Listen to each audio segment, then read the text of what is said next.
partners, and students. We are honored to host this inaugural session in the GIMPA Law School, and this initiative marks a pioneering collaborative effort delivered in partnership with the GIMPA Law School, the State Interest and Governance Authority SIGA, the Institute of Directors, and other stakeholders. This corporate governance series is a CSTS-led initiative conceived as a dynamic platform for sustained evidence-based dialogue. Its core purpose is to address a critical gap in corporate governance advocacy in Ghana.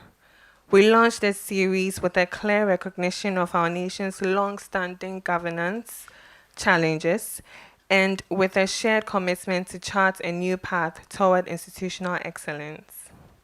Our purpose and our promise.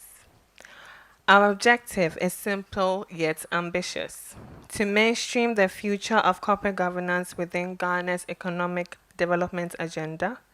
And to achieve this, we aim to engage four key communities, industry, academia, practitioners, and policymakers on the most urgent governance issues confronting our nation. This gathering of thought leaders will not merely discuss ideas, it would help shape governance practice in Ghana. Tonight's format is a moderated panel discussion followed by an interactive Q&A, and is intentionally designed for rigorous and meaningful engagement. Importantly, this platform is action-oriented. After each session, the proceedings will be distilled into clear, feasible recommendations, which will be communicated to the relevant authorities for consideration and potential implementation, ensuring that our conversations translate into tangible policy and practice reforms. In this maiden edition, we are addressing a matter of national urgency, which is strengthening corporate governance of state-owned entities in Ghana, and we will be addressing the opportunities and challenges. Extensive studies have highlighted weak corporate governance structures, fragmented management systems, and political interference as key contributors to the underperformance and, in some cases, collapse of several public institutions. Tackling these systemic issues requires the expertise of the distinguished panel we are privileged to have with us this evening. Dr. Alfred Mahamadu Braimah, CEO of Institute of Directors Ghana, Professor Albert Puni, Professor of Management at the University of Professional Studies,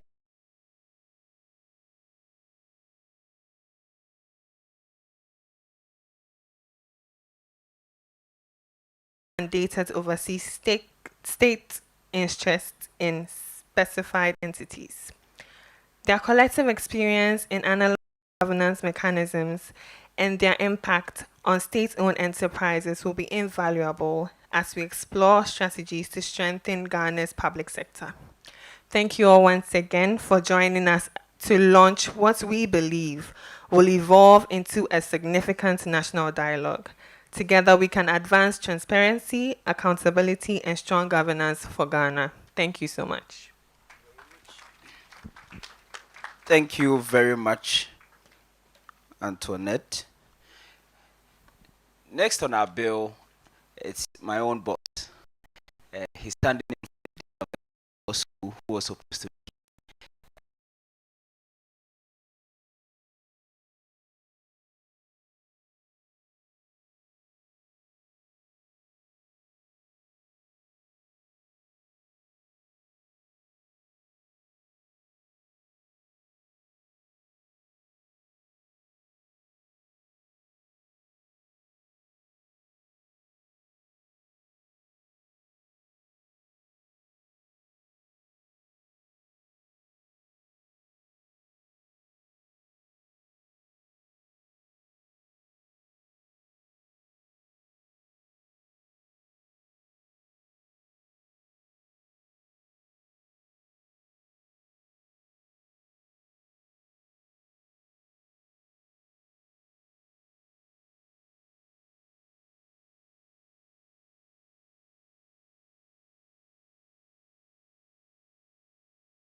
horse industry.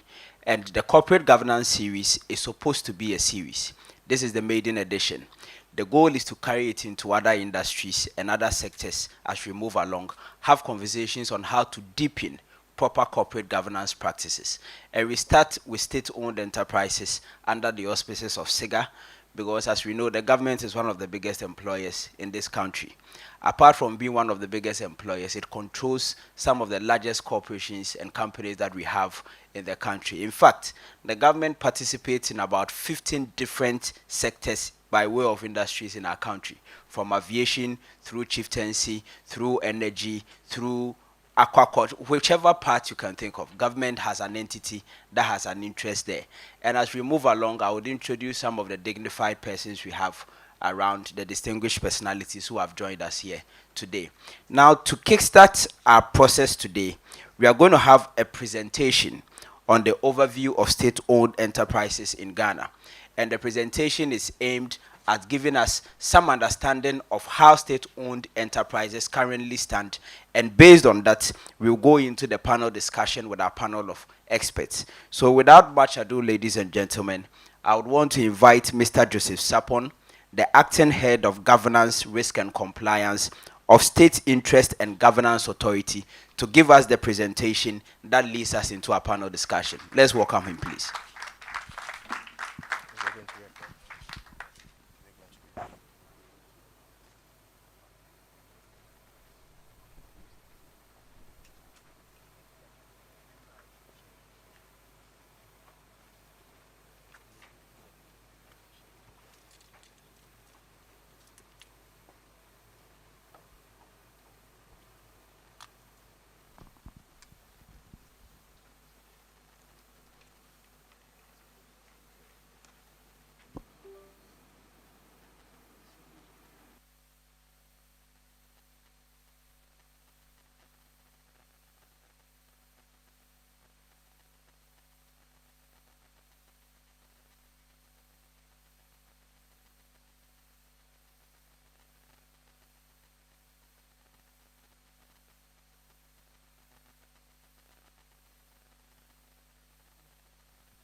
Exercise. Yeah, my commercial law men to see and their operation. Okay. I stand on the shoulders of those great men who worked at the State Enterprises Commission to build the SOEs as we have them currently. State-owned enterprises in Ghana, as far as enterprises were established, perform policy functions and support the private sector in Ghana. But when we look at Ghana, looking at the traditional elements of public policy function, then we look at the joint venture companies that are mostly entities the state is partly engaged in business with the private sector. Then we look at the other. Historically, enterprises created to deliver public goods, implement government policies, and stimulate the economy. But they have been fragmented in terms of oversight, with multiple ministries and agencies involved. Transparency. We have undertaken a number of reform programs right from the 1965, when we established the state enterprisation of the divestiture of conversion to companies, 1993 Act 461, to the current reform under the State Interest and Governance Authority Act, Act 990. Now, before Act 990, there was an engagement between government and the World Bank. We all know the challenges that the SOEs were facing, but there was a need, as part of the public financial management reforms, to clearly establish what the challenges were scientifically. And so a study was conducted. The findings included, of course, the poor corporate governance practices among the SEs. Here we are looking at, in terms of transparency and accountability, we are looking at underperformance, oversight responsibilities by different bodies. And so, as part of government intervention to address these challenges and also help manage the corporate governance challenges that we had, the current portfolio under SIGA includes 53, and one is not where the issue is. If you look at the size of the assets under these SEs, it actually explains why we should gather here and look at the assets of the specified entities is 777.7 billion cedis. That's the magnitude of the assets we are talking about here. And if you look at it in terms, 70.8%. That is the magnitude of the asset we have with the SEs. Now the question is, if you have SEs 175 controlling 70% of the GDP, it's basically loss making. Then the question is, why are they making losses? And that is where we come in here. You will notice that most of the challenges we are having, they are coming from when no one is looking at the managers. Procurement breaches leading to these challenges. But is that all there is to the story? No. There is a need for us to look at the structure of governance of the SOEs itself. There are key actors within this structure. Right from the executive, where the presidency does the appointment, through to the fight with regards to who owns the shares. Act 990 says SIGA is supposed to be the shareholder. But the Minister for Finance says once he's the exchequer, he is responsible for that. And so right there, you see we have an issue there. Of course, the mandate of SIGA is clear. But then when it comes to public accounts and also public admin and state interest, in addition to others. Then we have the boards, the CEOs, and the management of these SEs.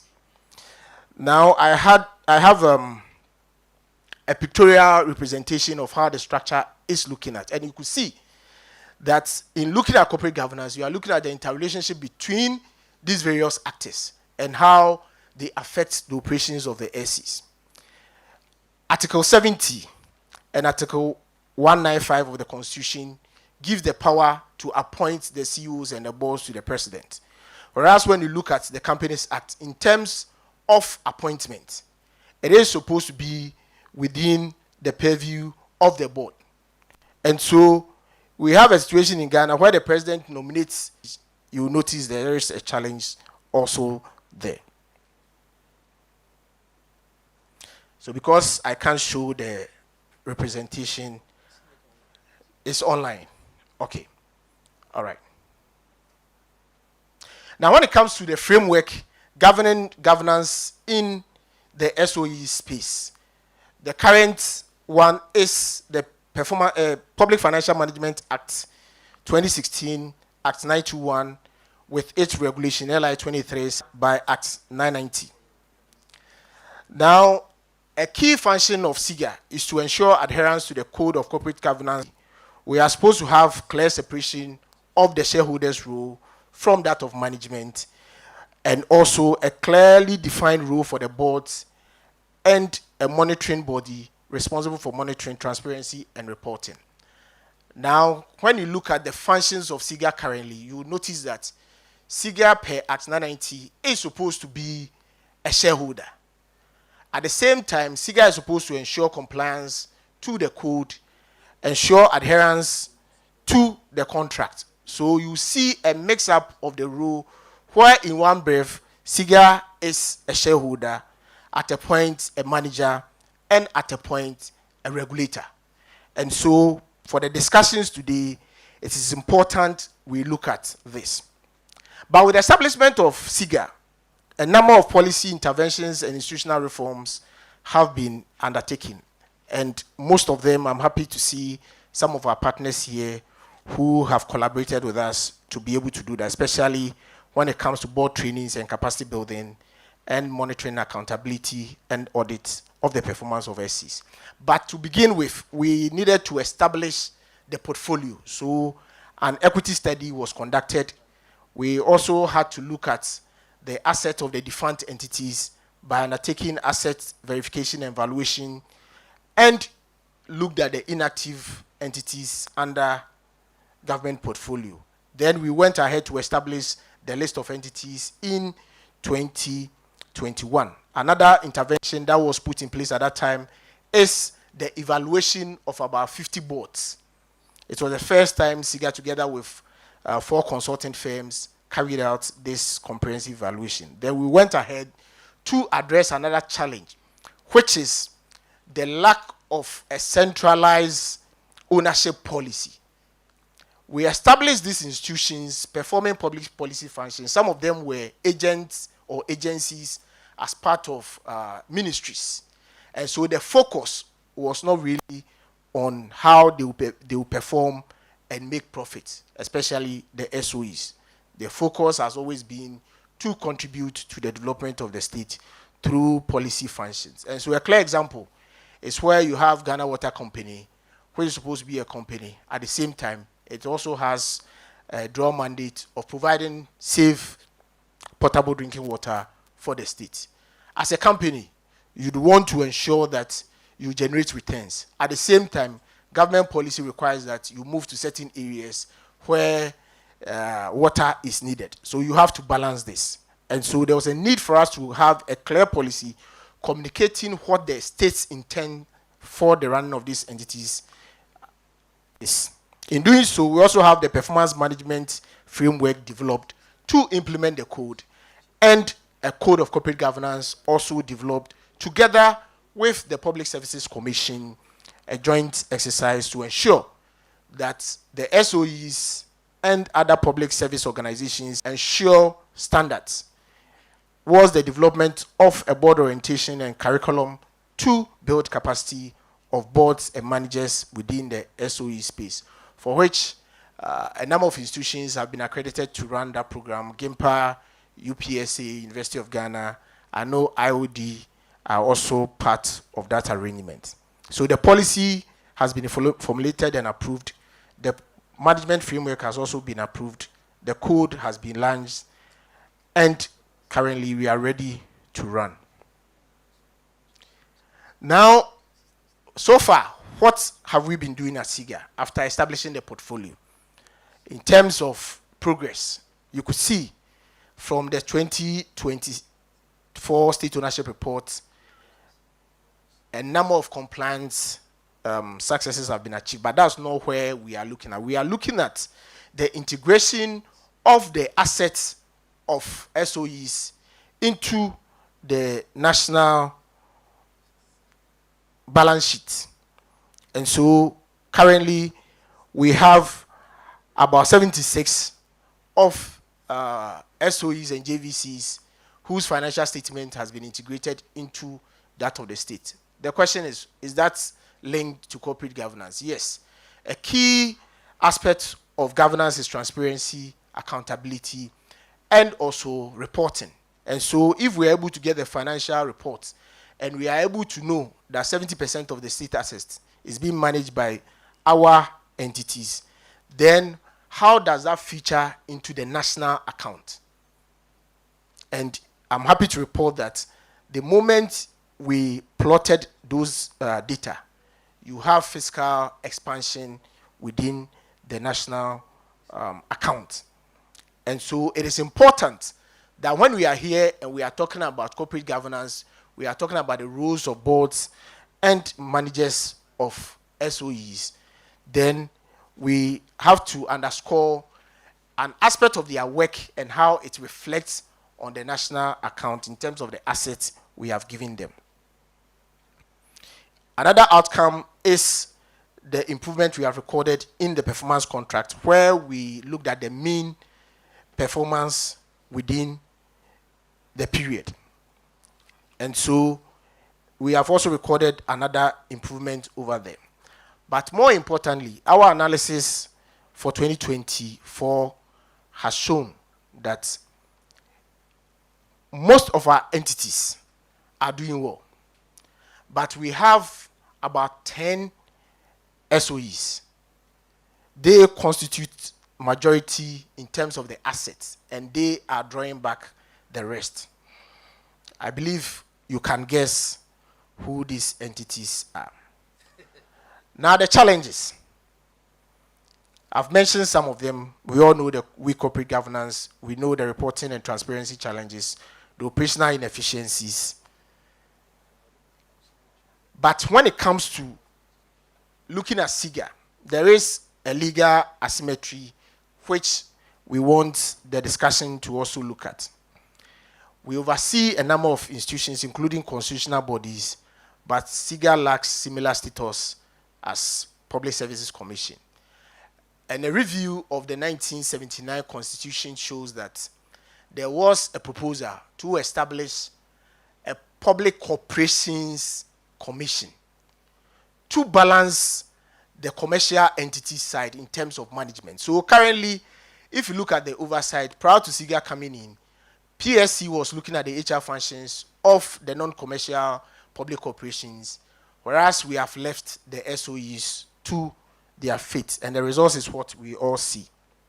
In terms of the mandate, and if you look at the actors within the corporate governance space I mentioned, you definitely notice that there is political interventions. I don't normally want to use interference, but your guess is as good as mine. And there is also inconsistency when it comes to policy direction and the potential repeal or amendment to the Act 990 itself. We also have the challenge of overlapping oversight from multiple ministries, and sometimes it dilutes the SIGA mandate. When it comes to appointment, as I mentioned, because the president is the one who is appointing, sometimes the appointments are vulnerable to politicization. Now, I'll end by looking at some of the opportunities available for us to improve corporate governance. We have launched a code we developed with Public Services Commission, and it's a good point for us to start from. Fortunately, there's a constitutional review exercise being done now. We have pitched for us to look at the 1979 proposal, but currently in the form of SIGA. So SIGA will replace the proposal for the establishment of a Public Corporations Commission. We have appointed new boards and CEOs. It's an opportunity for us to now instill in them the culture of good corporate governance. Since when 2019, the SCs were already in operation before SIGA came into being. So it was more or less, you came to meet us, so you can't teach us anything new.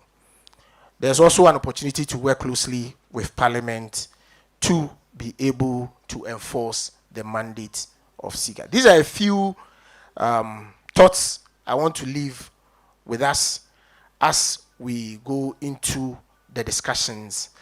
And I believe in the course of the discussions, we'll be able to share more about the oversight of SOEs in Ghana. Thank you very much. Thank you very much, Mr. Joseph Sarpong, for setting the ball rolling and laying that beautiful foundation for our panel discussion. Before we go into the panel discussion, there are a few people here I would want to recognize. First, Professor Douglas Boatin, convener for the National Boardroom Governance Summit. Shall we please give him a round of applause if he's here? We also have among us some heads of some of the state-owned enterprises who are the subjects of today's conversation. We have here Mr. Jones Apple, CEO of DHawk, present with us. We also have Ms. Samira Abdulaziz Esquire, Deputy CEO of Ghana Enterprises Agency. And then we have Madam Matilda Osei, Assistant State Attorney, standing in for the Registrar of Companies. Is she here? Okay. We also have here Mr. Ismail Adam, Head of Banking Supervision, Bank of Ghana.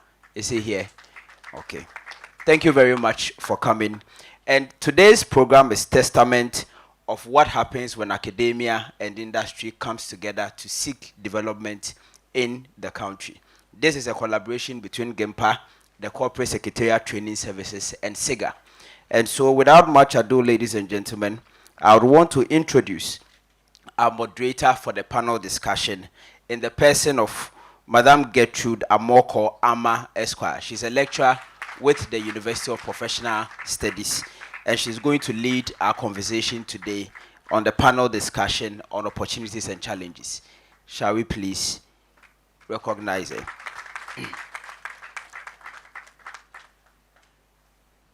Now, sitting on this panel with her is Dr. Mahamadu Braimah of the Institute of Directors. Shall we please welcome him with a round of applause? We also have Professor Alfred Puni also on the panel discussion with her. Please let's welcome him with a round of applause also.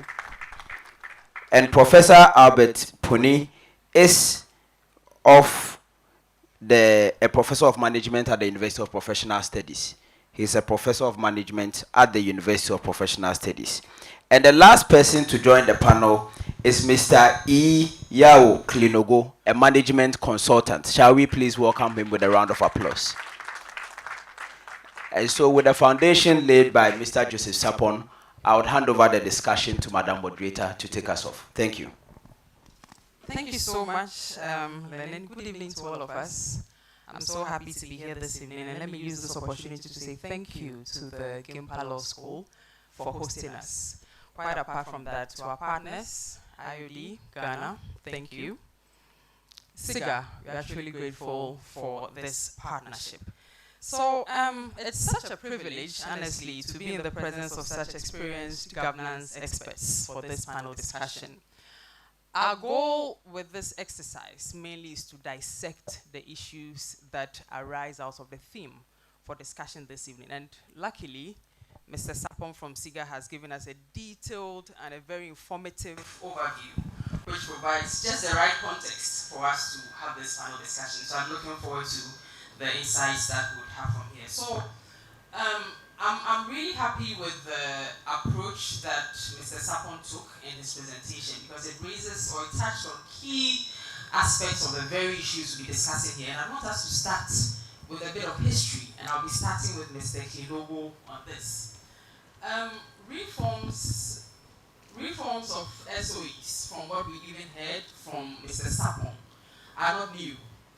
Historically, Act 461, for example, like he mentioned, was the enabling statutes for the conversion of about 27 commercial statutory corporations and state-owned banks into public companies limited by shares.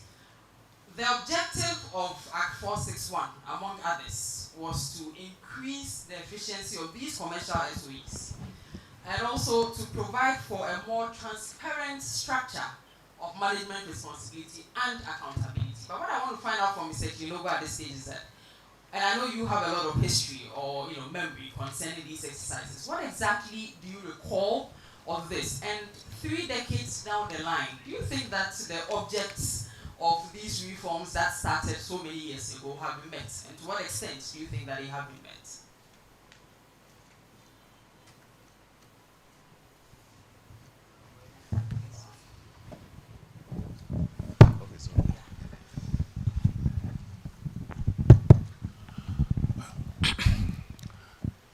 Thank you, Gertrude. Good evening to all the distinguished personalities here and to all of us. Very difficult question to ask, to provide hindsight that gives you insight, and then you deliver foresight into the future. It's a very challenging situation. But the truth of the matter is that the reform program that you talked about, the Statutory Corporation Conversion to Companies Act, was done with the purpose of getting the state-owned enterprises to change their way of doing things. Looking back, the first issue was that there was a buy-in, and everybody at the time was interested, and the state was interested. I felt a little sick when Mr. Sarpong was talking, because the question of who should be responsible shouldn't be a challenge, but that is exactly the history of what we have been doing. We take one good step forward and take about 7 retrogressive steps backward, because there was generally some confusion about who should do this, who should not do this. The sector ministers were fighting among themselves. It was decided that the Ministry of Finance should be the shareholder, holds the certificates, and is supported by the sector ministries. Straightforward. And this has gone on. And it also was made in such a way that the enterprises would produce their results, do an annual report, submit this to Parliament, and Parliament would question why this thing went this way or that way. But what went wrong? The first thing is that the plate of Ministry of Finance was overloaded. So the SOEs were not their top priority. 2, Parliament was conflicted up in issue. I mean, how can you be reporting or monitoring somebody when you are part of that decision making? And let me take you a little bit back, that before this act, sector ministers were sitting on SOE boards, and it took a lot of advocacy, persuasion, and I must commend the cabinet ministers around at that time. They used peer review, persuasion, and got virtually every minister from the boardroom. So then when Parliament, which should be the intervening force, got themselves put on SOE boards, how can you in one place go and make a decision, review it, and then go to the Parliamentary Accounts Committee and say, why did you do this or you didn't do this? Having said that, the State Enterprises Commission was not empowered. I can tell you that at that time we had an establishment of 40, and out of that 40, you have only 10 who were professionals, and 4 were executive directors. And then, apart from that, the State Enterprises Commission went its way to go and bring the Institute of Directors into the country. But for all the time that I stayed in that commission, up to 2010, the State Enterprises Commission itself didn't have a board. Wow. Every effort had been made, including the National Institutional Renewal Program. We made all kinds of presentations. But having said this, a lot of things were done. Don't forget, as Mr. Sarpong said, at that time, the state-owned enterprises were controlling about 13 ministerial areas. We're talking about transport, we are talking about agric, we are talking about aviation, we are talking about the almighty cocoa board. In those days, without cocoa board budget, you cannot read the national budget. So when you look at GAPOHA, you look at Ghana Civil Aviation, it was on the balance sheet of Ghana Civil Aviation that the airport company was established, and all those structures you find at the airport city was part of the development agenda. Right. And so, yes, we have issues, but I think that it is becoming one too far. Just the last point on this, the State Enterprises Commission saw a model. Right. That is from New Zealand. And if we can get that working, they simply went to the ruling elite and told them that you have governance on the political, social, and economic level. That is a lot. Why do you want to descend into the corporate arena? Leave that corporate arena. Those who are interested in corporate governance, set up an institution for them. If you want to be a board director, go into the school. If you want to be the board chairman, go into that school. Then you have a register, so anybody who needs you will come for you. Then we run the corporate entities properly for the benefit of the country. The reason why our ruling elite still want to come here is very simple. There are no wars. And therefore, now, if you win political power, the trophies that you have are the state enterprises. Simple. Right. Until we get that understanding, we aren't going anywhere. Thank you. Very shocking revelations, Mr. Klinogo. Thank you for that. Thank you so much for that. I want to move on to Professor Puni now. And gentlemen, I'll give you the opportunity to react to some of these revelations so while answering your own substantive questions. That's if you want to. But Prof, I know that in your recent inaugural lecture, ladies and gentlemen, Professor Puni is a full professor of management. Recently had his inaugural lecture at UPSA, so congratulations to you, Prof, on that one. I was there, I listened to the lecture. One of the things that you did was to take us through various theories of corporate governance.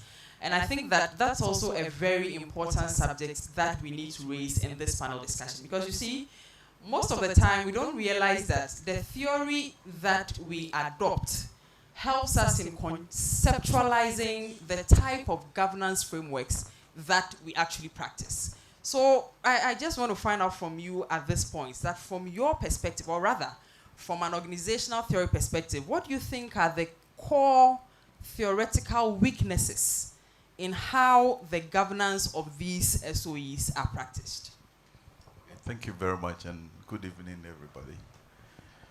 I think when we are discussing SOE, I don't normally like it because it's not a normal organization.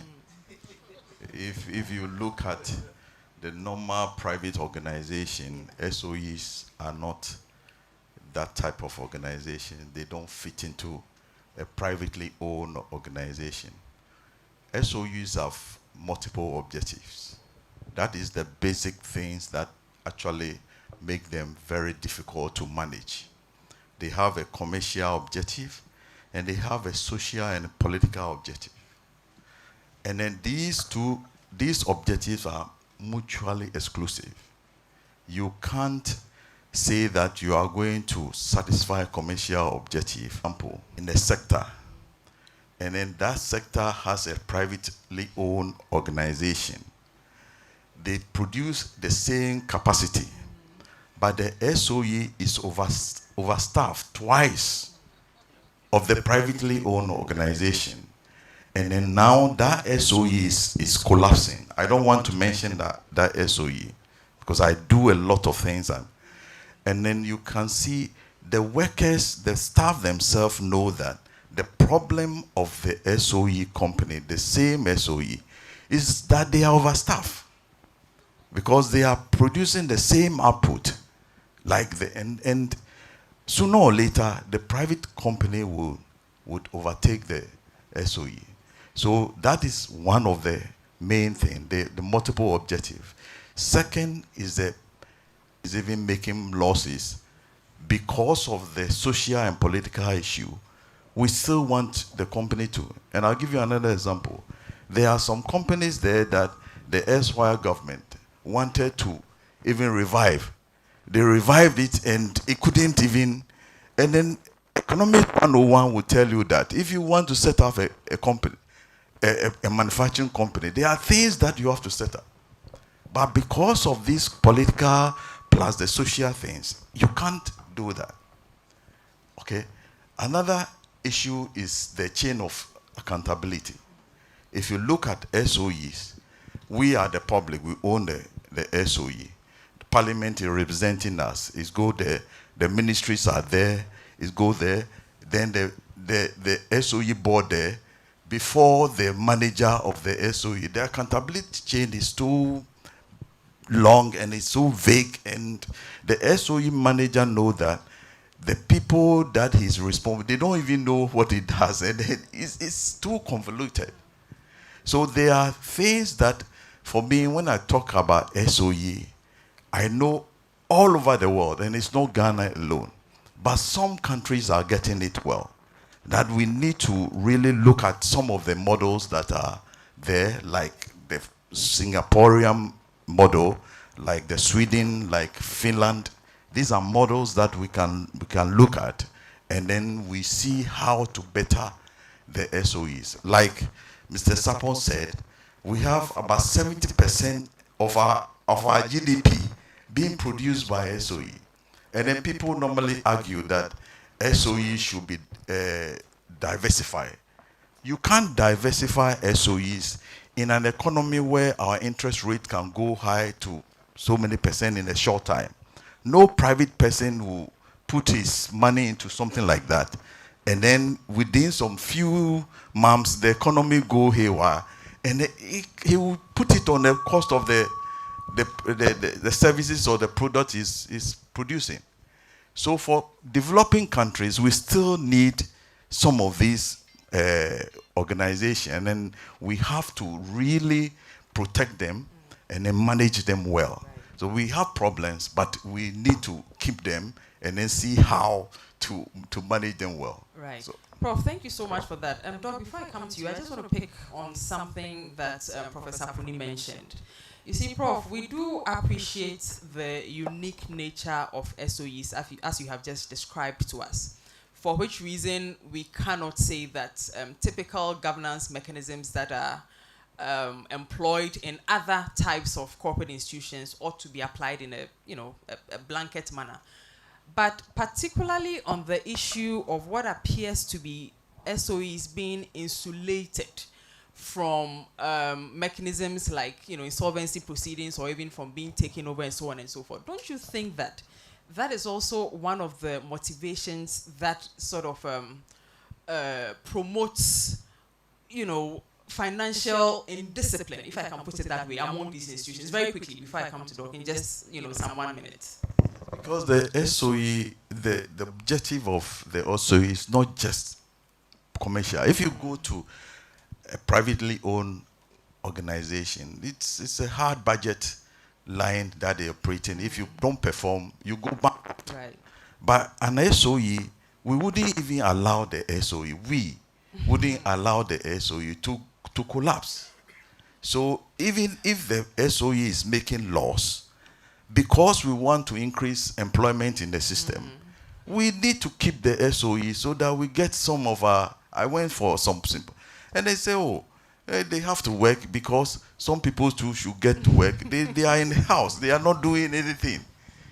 You see, so that organization itself, all over the world, and it's not Ghana alone. So we shouldn't say that we know all over the world. Right. That is the way and manner. But it's a hard time. We now say that, look, these are companies that should be managed along commercial lines. Right. So that if the people are not able to take very good decisions to keep the company running, then the company should collapse. Because a shareholder wouldn't come and then put his money in there, and then just allow you to be making losses.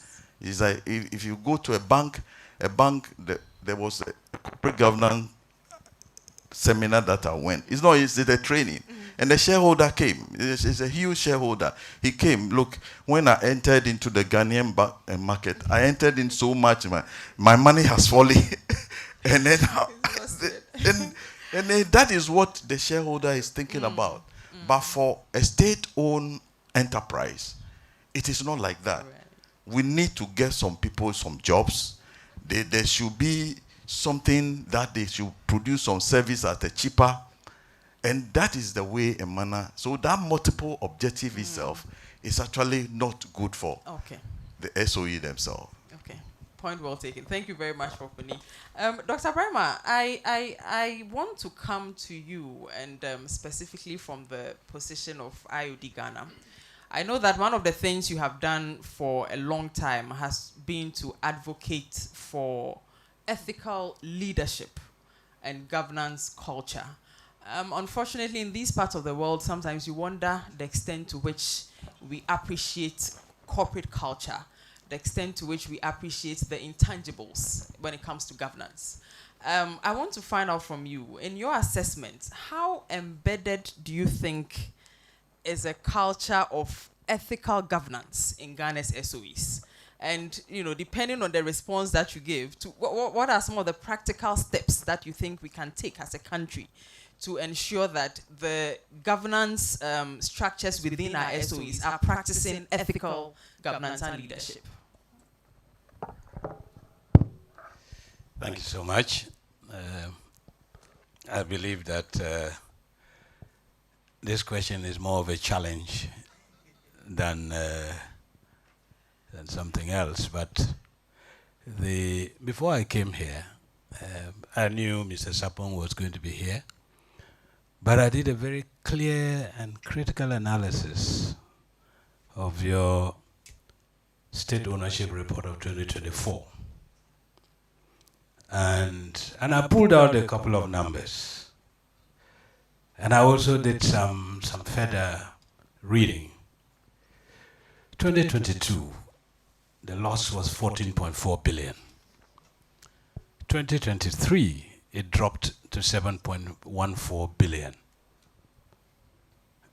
Yeah. 2024, it increased to 9.68 billion. So I then went further to say, why? I mean, why is it happening this way? And so I said, okay, let me just focus on 2024. 9.68 billion loss. Finance charge, 9.39 billion. Now, this is not just about ethical leadership. It is about something else. Because if we got the finance charge right as number one, that's close to break even. So that's the first point. I then moved on to say that, so because you went through a process of analyzing the results of 54 SOEs.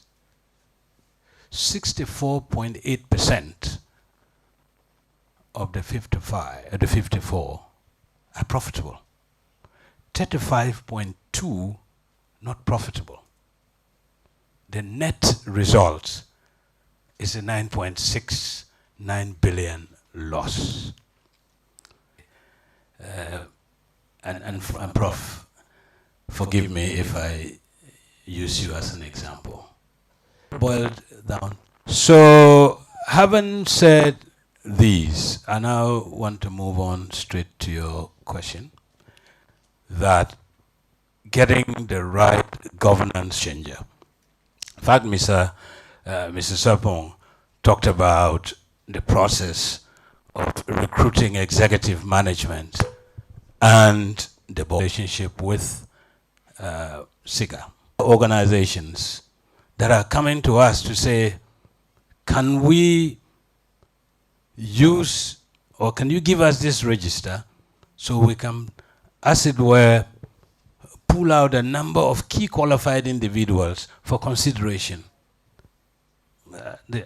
We've not had that request from the SOEs. So that's number one. Number two, and that's the interesting thing, that the head of civil service basically has mandated that, for instance, for anybody to be promoted to the level of a director, he or she must belong to a professional body. We have seen a number of requests from the likes of the Controller and Accountant General, etc., in their attempt to comply with that rule. But how many organizations are doing that? So I think for me, the first step is get right people into the right position. At the end of this, to get those boards up first, then the process of recruiting the CEO will be what I would call the balance sheet of the state. If you are accounting for 70% of the GDP, then of course we have to have your assets on. Over the past 2 years, there has been a significant improvement in terms of pushing and ensuring that the SOEs prepare their financial statements. That transparency is key, and it is something that we must entrench and ensure that it becomes gated just because A is not in power or B is not in power. That we must have. The next thing, yes, government has the responsibility, especially. Yes, please go ahead and do that. But let's build their capacities.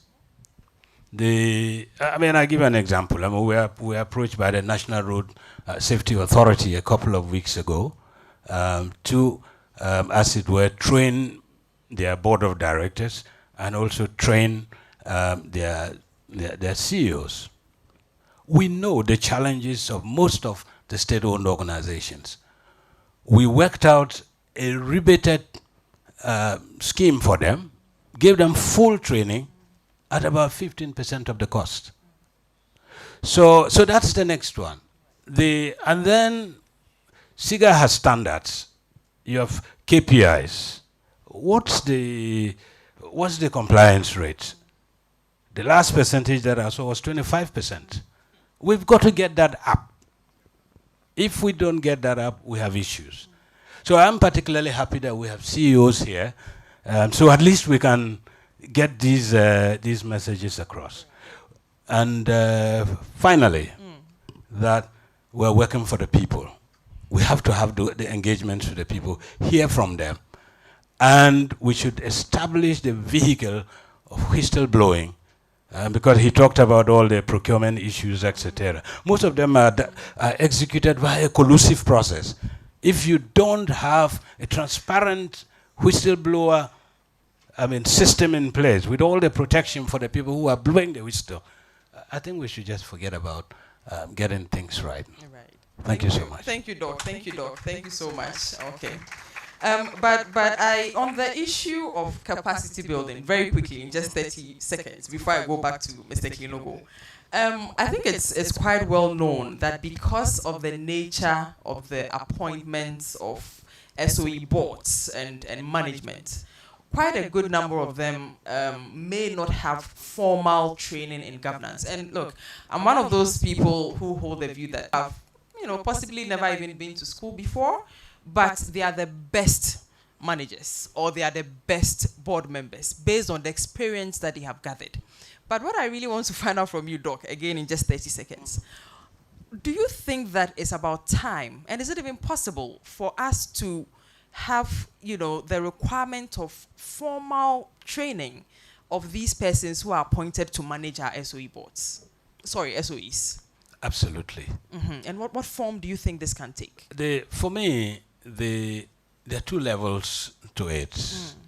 Level one is formal training from which membership certificates are issued, and therefore a director's register created to, as it were, serve as the anchor for those names, and for such individuals to be made available for use. The second one is because governance is becoming a key thing. And let's not forget that because it is important, ESG.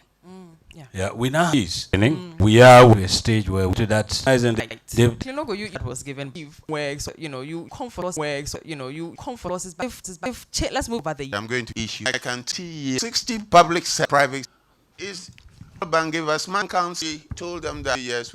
Permit me to read. Your examples should speak louder than your precepts. In the same vein, you need to receive, referring to the relationship actually, Mr. Thomas allowing How many years ago? That's what you are looking for. Thursday, 19 June 2001 to buy the info, even when people hear and set up a church. There is no incentive for anybody to do of these. China, they run state enterprises. Right. India, they run state enterprises. China. Yeah. Thank you. And allow me for participants and my point. This is our time in PAC to board chairpersons to understand why they have been appointed. I think the most important thing about SOE, the underlining, appointing it, so if responsibility wish and we doing it well. The SAP is that if we in budget should be able, and then what you go to investment was thinking but there's a change, changing because we are not there. Should be thinking to protect the SOEs. Right, but Prof, you see, closely linked to the last point that you are making, I think that it's quite to the general, which the inaugural but it's from the Supreme really do. So in how like the board name, they are political, the Supreme appointment. So that is so they want to solve those issues. What about those situations where the we have invested you already of hurriedly.